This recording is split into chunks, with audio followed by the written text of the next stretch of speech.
سيدنا محمد وأصحاب سيدنا محمد وبارك وسلم عليهم.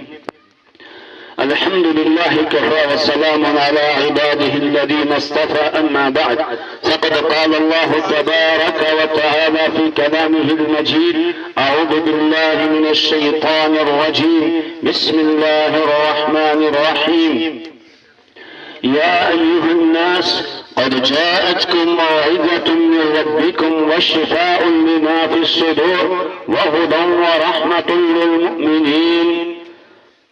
صدق الله العظيم وصدق رسوله النبي الكريم، ونحن على ذلك من الشاهدين والشاكرين، والحمد لله رب العالمين. رب اشرح لي صدري ويسر لي أمري واحلل عقدة من لساني يفقه قولي. رب زدني علما. سبحانك لا علم لنا إلا ما علمتنا إنك أنت العليم الحكيم.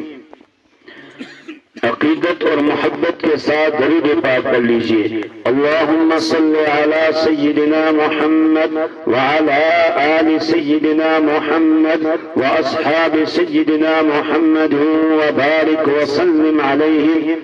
اللہم صلی علی سیدنا محمد وعلی آل سیدنا محمد واصحاب سیدنا محمد وبارک وسلم علیہم.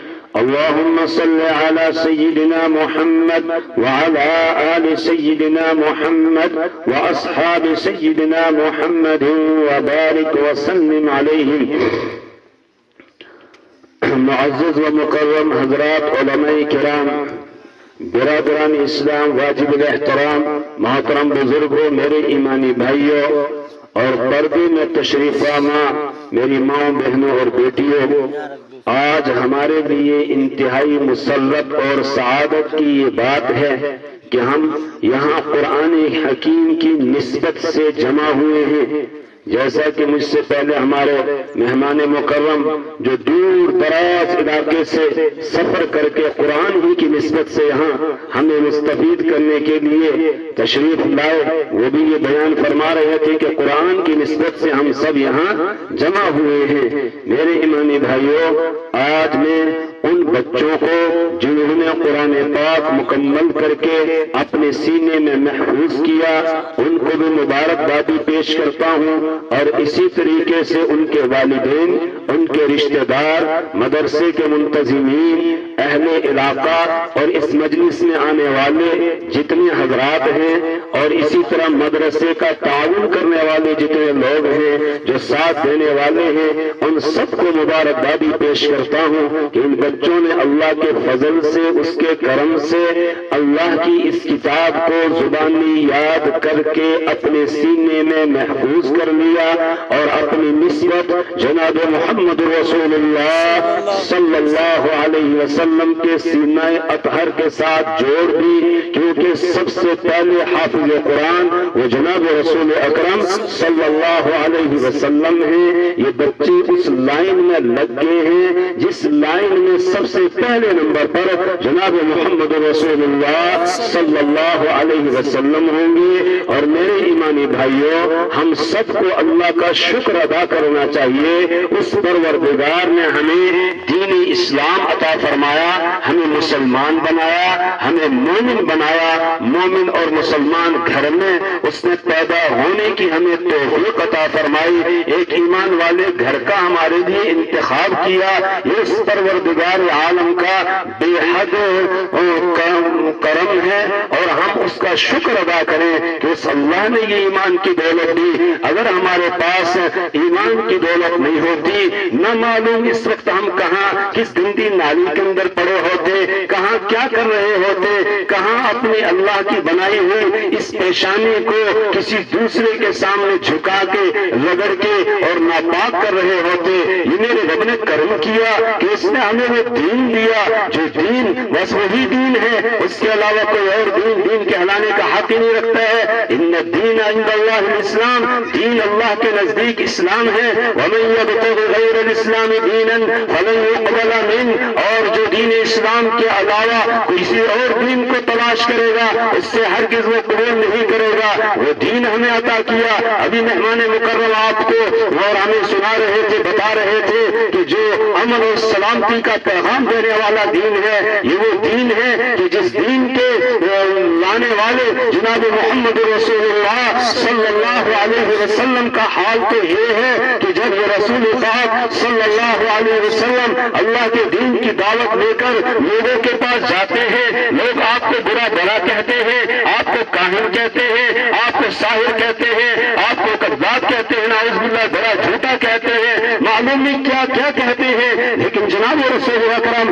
صلی اللہ علیہ وسلم کی زبان پر صرف یہ ہے اللہم اہد قومی فانہم لا یعلمون، اللہ میری اس قوم کو ہدایت دے دے. اور اللہ یہ جانتے نہیں ہیں، انجانے میں میری مخالفت کر رہے ہیں. آج ہم جب کہیں آتے ہیں، کسی پروگرام میں آتے ہیں، استقبال ہوتا ہے، راستے میں جگہ جگہ لوگ ملتے ہیں اور استقبال کرتے ہیں. پھر ہمارے لیے اسٹیج لگایا جاتا ہے، لوگوں کو جمع کیا جاتا ہے، معلوم نہیں کیا کتنے انتظامات ہوتے ہیں. وہاں دیکھیں جناب محمد رسول اللہ صلی اللہ علیہ وسلم اللہ کے دین کی دعوت لے کر جاتے ہیں. جب طائف کی وادیوں میں آپ گئے ہیں، مکہ المکرمہ والوں سے آپ مایوس ہو گئے، نا امید ہو گئے کہ مکہ کی سرزمین بڑی سخت ہے، یہاں کے یہ سنگلاخ قسم کے پہاڑ ہیں، اتنے سخت پہاڑ ہیں، ان پہاڑوں کا اثر لوگوں کے دلوں پر ہے، ان کے دل بھی سخت ہو گئے ہیں. ان کو آج 10 سال ہو گئے سمجھاتے سمجھاتے، لیکن نہیں سمجھ میں ان کی بات آ رہی ہے، یہ نہیں مان رہے ہیں.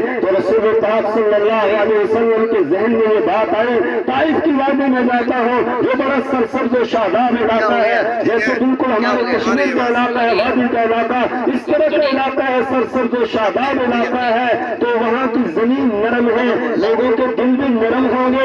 یہ ذہن میں نقشہ بنا کر رسول اکرم صلی اللہ علیہ وسلم زمین کا سفر طے کر کے وہاں پہنچتے ہیں. کوئی سواری نہیں ہے، کوئی پرسان حال نہیں، کوئی راستے میں حال چال پوچھنے والا نہیں، کوئی استقبال کرنے والا نہیں، کوئی مہمان نوازی کرنے والا نہیں ہے. اور تو آپ صلی اللہ علیہ وسلم سفر کر کے وہاں پہنچتے ہیں. جب آپ طائف میں پہنچے، بڑی امیدوں کے ساتھ آپ گئے تھے، وہاں کے 3 سرداروں سے آپ ملتے ہیں، ان کے سامنے اللہ کی بات رکھی، اللہ کا تعارف ان کو بتایا اور اپنے بارے میں بتایا. مجھے اللہ نے پیغمبر اور رسول بنا کر بھیجا ہے، میں یہ دعوت دیتا ہوں. انہوں نے بات سنی، سننے کے بعد ان میں سے ایک بولا، اس نے یہ جواب دیا کہ کیا اللہ کو آپ کے علاوہ کوئی اور نہیں ملا تھا پیغمبر بنانے کے لیے کہ آپ ہی کو بنائے؟ ایک نے کہا اگر آپ اللہ کے پیغمبر ہیں پھر تو کعبۃ اللہ کا پردہ چاک ہو جانا چاہیے نا. اور تیسرے نے یہ کہا کہ میں کچھ نہیں کہوں گا، کیونکہ اگر آپ اللہ کے سچے نبی ہوئے اور میں کچھ کہوں گا تو گستاخی ہو جائے گی، اور اگر آپ نبی نہیں ہوئے، آپ جھوٹ بول رہے ہوں گے، جھوٹے ہوئے، تو ایسے جھوٹے سے میں بات کرنا پسند نہیں کرتا. یہ اس نے کہا. آپ صلی اللہ علیہ وسلم نے ان سے کہا کہ میں نے تمہیں اللہ کا پیغام پہنچایا، تم نے نہیں مانا، چلے کوئی بات نہیں، لیکن اب میری یہاں مخالفت نہیں کرنا، مجھے دوسرے لوگوں سے ملنے دینا. انہوں نے اوباش قسم کے نوجوانوں کو، گنڈوں کو لگا دیا آپ کے پیچھے کہ ان پر پتھر برساؤ اور ان کو یہاں سے نکالو. اب وہ آپ پر پتھر برساتے ہیں، آپ کو لہو لہان کر دیتے ہیں. اللہ آپ کو بھی وہاں لے جائے. میں 2-3 مرتبہ وہاں حاضری دے چکا، وہ میدان بھی دیکھا جس جگہ رسول پاک صلی اللہ علیہ وسلم پہ پتھر برسائے جا رہے تھے. آپ کا جسم اطہر لہو لہان ہو جاتا ہے، آپ نڈال ہو کر بیٹھ جاتے ہیں، لیکن وہ اوباش قسم کے نوجوان آپ کو پھر اٹھاتے ہیں اور جب آپ آگے چلنے لگتے ہیں پھر آپ پر پتھر برساتے ہیں. لیکن رسول پاک صلی اللہ علیہ وسلم یہاں پتھر کا جواب یہ اینٹوں سے یا دوسری کسی چیز سے نہیں بلکہ پھولوں سے جواب دے رہے ہیں. پتھر کا جواب پھولوں سے آپ صلی اللہ علیہ وسلم دیتے ہیں. آپ ان کے لیے دعا کر رہے ہیں اللہم اہد قومی فانہم لا یعلمون، اللہ میری قوم قوم کو ہدایت دے دے۔ اللہ یہ جانتے نہیں ہیں، انجانے میں مجھ پہ پتھر مار رہے ہیں۔ پھر ایک جگہ آپ پہنچے، وہاں آپ نے اللہ کے سامنے ایک فریاد کی، حدیث کی کتابوں میں دعا موجود ہے، آپ صلی اللہ علیہ وسلم نے بڑے ہی التجا کے ساتھ اور بڑے ہی درد کے ساتھ اللہ کے سامنے یہ دعا کی کہ اللہ آپ مجھے کہاں بھیجتے ہیں، کن کے حوالے کرتے ہیں جو مجھے دیکھتے ہی غصے میں آ جاتے ہیں، لیکن پھر آخر میں آپ کہتے ہیں اے اللہ اگر تو راضی ہے میں سب کچھ برداشت کرنے کے لیے تیار ہوں۔ پھر آپ آئے اور عتبہ اور شیبہ کا ایک باغ تھا، اس باغ میں بھی ہم گئے، وہاں بھی اللہ آپ کو بھی لے جائے، اللہ سب کو وہاں لے۔ ارے آمین تو کہہ دو اللہ کے بندو، آمین تو کہہ دو۔ مجھے لگ رہا ہے بات نہیں سن رہے ہیں، جسم یہاں ہے دل و دماغ کہیں اور گھوم رہا ہے، ایسا ہی ہے؟ موجود ہے یہی یہاں موجود ہے آپ لوگ یا غائب ہیں؟ تو پھر کم سے کم جب دعائیہ جملہ ہے اس پہ آمین تو کہنا چاہیے۔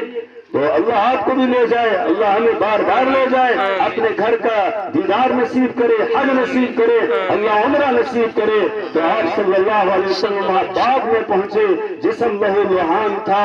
تو عتبہ اور شیبہ جو آپ کے دشمن تھے، مکہ کے رہنے والے تھے، انہوں نے آپ کو پہچان لیا، لیکن ان کو بھی ترس آ گیا۔ انہوں نے اپنے ایک غلام کو جس کا نام عباس تھا، اس کو ایک جو ہے تھال کے اندر کچھ انگور ڈال کر دیے، کہا لے جاؤ ان کو لے کر پیش کرو۔ جب وہ عباس آیا، رسول پاک صلی اللہ علیہ وسلم کے سامنے انگور پیش کیے گئے، آپ نے انگور اٹھایا اس میں سے اور بسم اللہ الرحمن الرحیم پڑھ کر آپ نے کھانا شروع کیا۔ اس پر وہ غلام پوچھتا ہے آپ کون ہیں؟ یہ بسم اللہ الرحمن الرحیم تو پہلی مرتبہ میں سن رہا ہوں، آپ یہ پڑھ رہے ہیں، یہاں کے لوگ تو کچھ اور ہی کہتے ہیں۔ تو رسول پاک صلی اللہ علیہ وسلم نے اس سے یہ کہا کہ آپ بتاؤ آپ کہاں کے ہو؟ اس نے کہا میں نینوا کا رہنے والا ہوں۔ رسول پاک صلی اللہ علیہ وسلم نے فرمایا وہ نینوا جہاں کے میرے بھائی یونس ابن متہ یعنی یونس علیہ السلام رہنے والے تھے۔ اس نے کہا آپ ان کو کیسے جانتے ہیں؟ آپ نے فرمایا میں بھی اللہ کا پیغمبر ہوں، وہ بھی اللہ کے پیغمبر تھے۔ تعارف کرایا، اب یہ عباس جھک گیا، آپ کے ہاتھوں کو بوسہ دینے لگا اور اللہ نے دکھا دیا وہ پتھر مارنے والے تھے، لیکن دوسری طرف آپ کے ہاتھوں کا بوسہ لینے والے بھی موجود ہیں۔ یہ کلمہ پڑھ کے مسلمان بھی ہو جاتا ہے۔ آج اس جگہ ایک مسجد بنی ہوئی ہے جس کو مسجد عباس کہا جاتا ہے، اسی جگہ پر جس جگہ بعد میں رسول پاک صلی اللہ علیہ وسلم بیٹھے تھے۔ تو میرے ایمانی بھائیوں، یہ دین جو ہمارے پاس پہنچا بڑی قربانیوں سے پہنچا ہے، بڑی قربانیوں سے پہنچا۔ میں عرض یہ کر رہا تھا رسول پاک صلی اللہ علیہ وسلم جب وہاں پہنچے، اللہ کے دین کی دعوت لے کر گئے ہیں، تو آپ صلی اللہ علیہ وسلم کے لیے استقبال نہیں ہے، پھول نہیں، بلکہ آپ کو پتھر برسائے جاتے ہیں۔ آج ہمارا استقبال بھی ہے، سب کچھ کیا جا رہا ہے، لیکن آپ کی زبان پر تب بھی کیا ہے؟ اللہم اغفر لقومی، اللہم اہد قومی۔ کبھی اللہ میری قوم کو ہدایت دے دے، کبھی اللہ میرے قوم کو معاف فرما دے۔ غزوہ احد کا موقع ہے، غزوہ احد کے موقع پر جب آپ صلی اللہ علیہ وسلم پر حملہ ہوا اور آپ کے دندان مبارک شہید ہو گئے، آپ کے چہرہ انور میں آپ کی کھوٹ کی کڑیاں گھس جاتی ہیں، زخمی ہو جاتا ہے، آپ اپنے چہرے سے خون کو صاف کر رہے ہیں، اس وقت میں اللہ سے یہ فریاد کر رہے ہیں اللہم اغفر لقومی فانہم لا یعلمون۔ اللہ میری قوم کو معاف فرما دے، اللہ میری قوم کو معاف فرما دے، یہ جانتے نہیں ہیں۔ یعنی ان پتھر برسانے والوں کے لیے، ان خون بہانے والوں کے لیے آپ دعائیں کر رہے ہیں۔ یہ ہے وہ دین جو دین اللہ نے ہمیں عطا کیا ہے۔ میرے ایمانی بھائیوں، کوئی بھی مذہب ہے تو اس کی دو بنیادیں ہیں، ایک بنیاد ہے مذہب کی کتاب اور دوسری بنیاد ہے مذہب کی شخصیت۔ آج دنیا میں جتنے بھی مذاہب کے دعویٰ کرنے والے ہیں تو ان میں سے کوئی بھی یہ دعویٰ نہیں کر سکتا ہے کہ جو کتاب ہمارے پاس مذہبی کتاب ہے یہ ہو بہو بالکل وہی کتاب ہے جو اوپر سے آئی ہے۔ اور اسی طریقے سے جو مذہبی شخصیات ہیں ان میں سے کسی بھی شخصیت کے وہ حالات زندگی پورے طور پر بیان نہیں کر سکتے ہیں۔ عیسائیت مثال کے طور پر اس کی بنیاد ہے انجیل، اور حضرت عیسیٰ علیہ السلام پر مذہبی کتاب انجیل ہے، اور جو مذہبی شخصیت ہے وہ حضرت عیسیٰ علیہ السلام ہے۔ یہودیت یہ قائم ہے، توریت ان کی مذہبی کتاب ہے، اور مذہبی شخصیت حضرت موسیٰ علیہ السلام ہے، یا اور بھی پیغمبر آئے ہیں بنی اسرائیل میں، یہ ان کی مذہبی شخصیات ہیں۔ لیکن اگر آپ ان سے پوچھیں کیا تمہارا یہ دعویٰ ہے جو کتاب تمہارے پاس موجود ہے یہ من عن وہی کتاب ہے جو آسمان سے اتری تھی، وہ یہ دعویٰ نہیں کر سکتے اور اس کا ثبوت بھی پیش نہیں کر سکتے ہیں۔ اسی طرح اگر ان سے پوچھا جائے جو تمہاری مذہبی شخصیت ہے اس کے بارے میں بتائیے کہ ان کے احوال تمہارے پاس موجود ہیں۔ مثال کے طور پر حضرت عیسیٰ علیہ السلام کو ماننے والے عیسائی دنیا بھر میں پھیلے ہوئے ہیں۔ اگر ان سے پوچھا جائے بتاؤ حضرت عیسیٰ علیہ السلام کھانا کیسے کھاتے تھے تو ان کے پاس کوئی جواب نہیں ہے۔ حضرت عیسیٰ علیہ السلام نے شادی کیسے کی، کس طرح بچوں کی تربیت کرنی ہے، کیا کرنا ہے، وہ پیش نہیں کر سکتے۔ یہودیوں سے پوچھیں گے وہ بھی پیش نہیں کر سکتے۔ دنیا کے کسی بھی مذہب کے ماننے والے کو اگر آپ پوچھیں گے تمہاری مذہبی شخصیت نے کیسے زندگی بسر کی تھی وہ نہیں بتا سکتے ہیں۔ لیکن ہمارے پاس جو کتاب ہے الحمدللہ الحمدللہ آج ہمارے ہاتھوں میں وہی کتاب ہے جو کتاب جناب محمد رسول اللہ صلی اللہ علیہ وسلم پر نازل ہوئی تھی۔ ہم دعوے کے ساتھ کہہ سکتے ہیں ایک زیر زبر ایک نقطے کا بھی اس کے اندر کوئی فرق نہیں آیا ہے۔ ابھی مجھ سے پہلے مہمان مکرم قرآن کریم کی حفاظت کے متعلق بیان فرما رہے تھے، انا نحن نزلنا الذکر وانا لہ لحافظون، ہم نے ہی قرآن کو اتارا، ہم ہی اس کی حفاظت کرنے والے ہیں۔ قرآن پاک کے الفاظ کی حفاظت اللہ نے حفاظ کے ذریعے سے کی ہے۔ جیسے یہ مدرسے ہیں ان میں پڑھنے والے چھوٹے چھوٹے بچے ہیں، یہ قرآن پاک کو یاد کر کے اپنے سینے میں محفوظ کرتے ہیں۔ قرآن پاک کے معانی کی حفاظت اللہ نے تفسیروں کے ذریعے سے کروائی ہے، مفسرین کے ذریعے سے کرائی ہے۔ مفسرین نے قرآن پاک کے تراجم لکھے، تفسیریں کی، اور اتنی بڑی بڑی تفسیریں کی ہیں کہ آج دنیا کے اندر کسی کتاب کی اتنی تفسیریں نہیں لکھی گئی ہیں جتنی قرآن پاک کی لکھی گئی ہے۔ ایک تفسیر جو ہے اس کا نام ہے ہدایت ذات بہجہ، یہ تفسیر کا نام ہے۔ 500 جلدوں میں یہ تفسیر ہے قرآن پاک کی۔ اتنی بڑی بڑی تفسیریں قرآن پاک کی لکھی گئی ہیں، کسی اور کتاب کی اتنی تفسیر نہیں لکھی گئی ہے۔ تو مفسرین کے ذریعے سے قرآن پاک کے معانی کی اللہ نے حفاظت کی ہے۔ قرآن پاک کا جو لہجہ ہے، پڑھنے کا انداز ہے، بالکل وہی انداز جس انداز میں جناب محمد رسول اللہ صلی اللہ علیہ وسلم نے قرآن کی تلاوت کی ہے۔ قراء کے ذریعے سے، قاریوں کے ذریعے سے اللہ نے قرآن کے لہجے کی بھی حفاظت کی ہے۔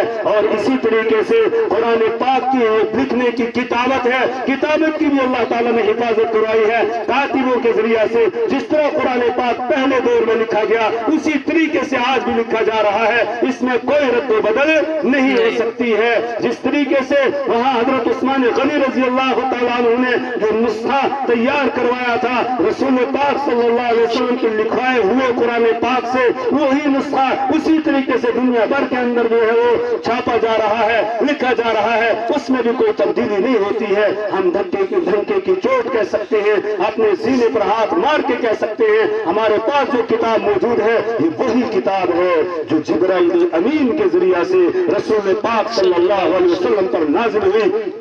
امام ابن کثیر رحمہ اللہ نے سورہ یوسف کی آیت نمبر 2 کی تفسیر کے اندر نقل کیا ہے کہ قرآن پاک یہ وہ مقدس ترین کتاب ہے جو سب سے زیادہ مقدس ذات اللہ کی جانب سے سب سے زیادہ مقدس ترین ہستی جناب محمد رسول اللہ صلی اللہ علیہ وسلم کی طرف مقدس ترین فرشتے حضرت جبرائیل امین کے ذریعے سے مقدس ترین سرزمین پر یعنی مکہ المکرمہ اور مدینہ منورہ جو یہ حجاز مقدس کی سرزمین ہے، اس سرزمین پر مقدس ترین مہینے میں مقدس ترین مہینے کی مقدس رات کے اندر نازل ہونے والی یہ کتاب ہے۔ لہذا جس کو قرآن کے ساتھ جوڑ ہو گیا، وابستگی ہو گئی، اس کو عزتیں دے دی اللہ تبارک و تعالیٰ نے، اس کو بلندیوں پر اللہ نے پہنچا دیا۔ حضرت فاروق اعظم رضی اللہ تعالیٰ نے نقل کرتے ہیں ان اللہ یرفع بهذا الكتاب اقواما ويضع به آخرین، اللہ تبارک و تعالیٰ اس کتاب کتاب کے ذریعے سے بہت سو کو بلندیوں پر پہنچاتا ہے، بہت سو کو پستیوں میں ڈال دیتا ہے۔ جو قرآن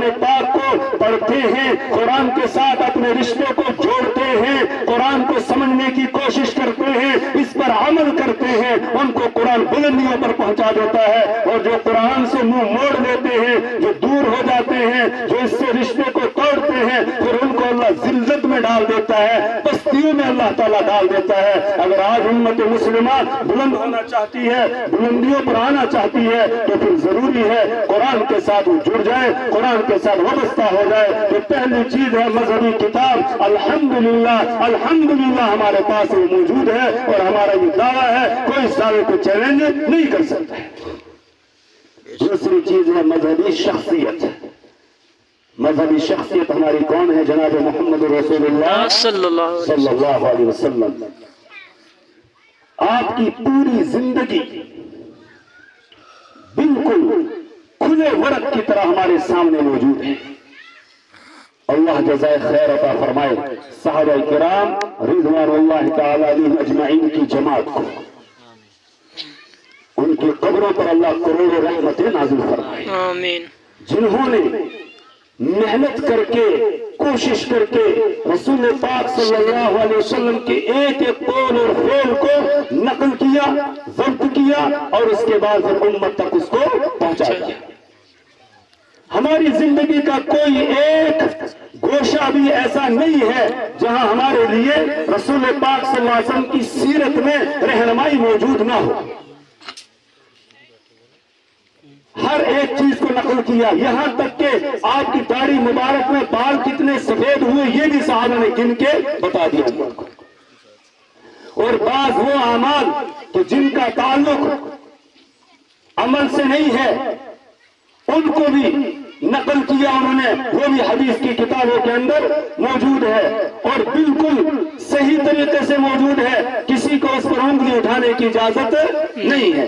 ذخیرہ احادیث ہمارے پاس موجود، اور اس ذخیرہ احادیث کو ضبط کرنے کے لیے جن لوگوں نے ان احادیث کو بیان کیا ہے، جو محدثین کہلاتے ہیں، راویان حدیث کہلاتے ہیں، روات حدیث کہلاتے ہیں، ان روات حدیث کی پوری چھان بین کر کے، چھان پٹک کر کے، اور پھر ان حدیثوں کو امت تک پہنچایا گیا۔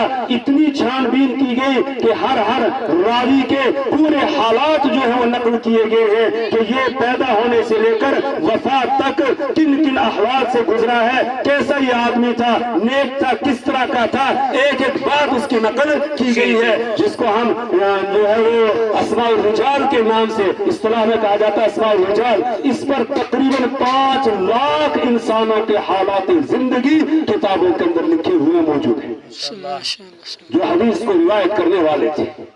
تو ان حدیث کی کتابوں کے اندر، سیرت کی کتابوں میں رسول پاک صلی اللہ علیہ وسلم کی ایک ایک نقل حرکت کو، ایک ایک قول اور فعل کو نقل کیا گیا ہے، اور ہم دعوے سے کہتے ہیں، ہم یقین نہیں ہیں بلکہ جہاں بھی ہمیں زندگی میں کوئی حالت پیش آ جائے، ہر حالت میں نمونہ ہمارے لیے موجود ہے۔ وہ نمونہ کون ہے؟ جی جناب محمد رسول اللہ صلی اللہ علیہ وسلم نمونہ موجود ہے۔ مجھے کھانا کھانا ہے تو میرے لیے نمونہ موجود ہے۔ رسول پاک صلی اللہ علیہ وسلم نے کھانا کیسے کھایا؟ آپ نے کھایا ہی نہیں بلکہ آپ نے سکھایا اور کھا کر بتایا کہ اس طریقے سے کھانا کھاؤ۔ آپ کھانا کھا رہے ہیں، آپ کے ساتھ ایک چھوٹا بچہ اقراش نام کا وہ کھانا کھا رہا ہے، وہ کبھی ادھر ہاتھ مارتا ہے کبھی ادھر ہاتھ مارتا ہے۔ آپ نے فرمایا اقراش کل مما یلیک، اقراش اپنے سامنے سے کھاؤ، الطعام واحد، کھانا ایک قسم کا ہے، اپنے سامنے سے کھاؤ، ادھر ادھر ہاتھ نہ مارو۔ ادب سکھایا، اپنے سامنے سے کھاؤ۔ اب بچہ اپنے سامنے سے کھا رہا ہے۔ اس کے بعد ایک کھجوروں کا تھال لایا گیا جس میں مختلف قسم کی کھجوریں ہیں، عجوا ہے، کلمی ہے، اسی طریقے سے عنبر ہے، اور کھجور کی بہت سی قسمیں اور رکھی ہوئی ہیں۔ اب رسول پاک صلی اللہ علیہ وسلم کبھی ادھر سے اٹھاتے ہیں کھجور، کبھی ادھر سے اٹھاتے ہیں، بچہ اپنے سامنے سے اٹھا رہا ہے۔ رسول پاک صلی اللہ علیہ وسلم یا اقراش کل ما تشتہی،